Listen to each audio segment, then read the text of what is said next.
In this installment of Coin Lingo, we're going to learn a little bit more about the anatomy of a coin.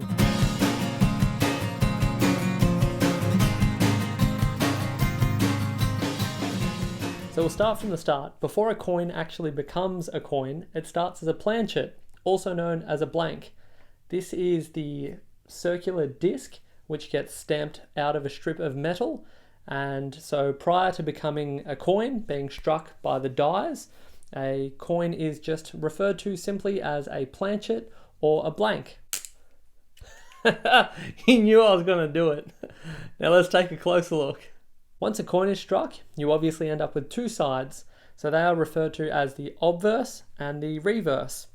The obverse is generally referred to as the heads side of the coin, as you can see here, and then turning it over, commonly referred to as the tails side, is also known as the reverse. Something worth noting, and I'll interject with a little story here, the first time I ever encountered a coin from the USA, I thought that I'd stumbled upon a very exciting misalignment of dies. That is to say, the obverse and the reverse were not in the correct alignment. Turns out it was actually the correct alignment, and over in the US they use what's referred to as coin alignment.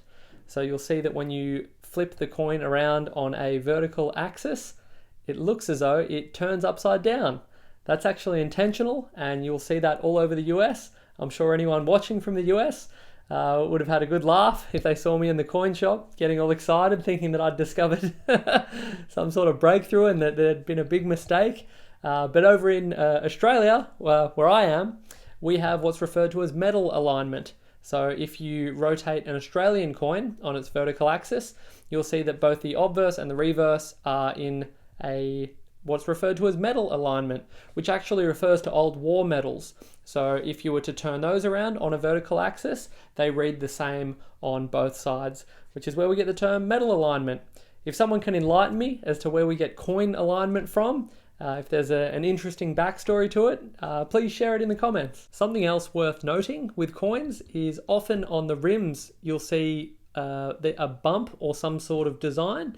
The grooves are actually referred to as reading, and it was Isaac Newton who was responsible for the implementation of this counterfeiting measure, as he was also a mint master back in the day, if you can believe it.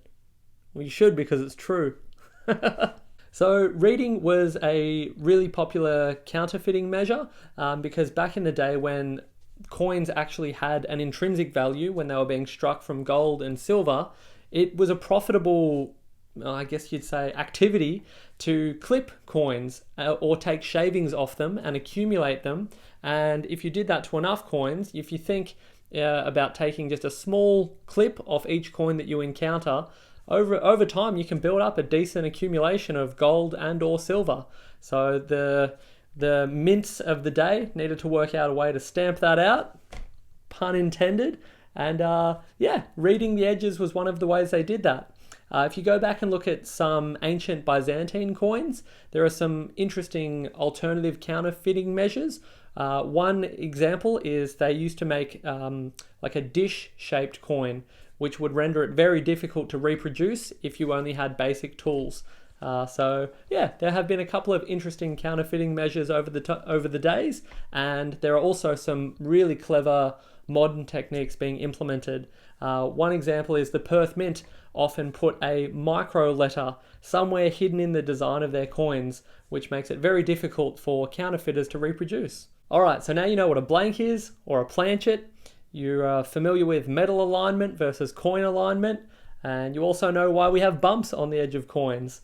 I think that's a good starting point in the anatomy of a coin. If there are any other interesting aspects that you'd like to learn more about, please let me know in the comments. I'm more than happy to be guided by the audience on this series. I think if it were left just up to me, I would end up making a maybe 100 or a 200 part series. But I'd like for this educational series to be as useful as possible. So if there are any areas that you want to learn more about, if you want the next episode to be about mint marks and privy marks, just let me know in the comments or anything at all. I'm always happy to discuss it, and I'm also always happy to go out of my way and do a little bit of research. So if there's something that I don't already know a bit about, I'm happy to go away, learn a little more, and then I'll hopefully present the information in a way that's accessible and easy to follow along with. So if you have any questions at all or any thoughts, please leave a comment. If you like the video, please give it a like and subscribe to the channel. And thank you very much for watching, and we'll see you next time.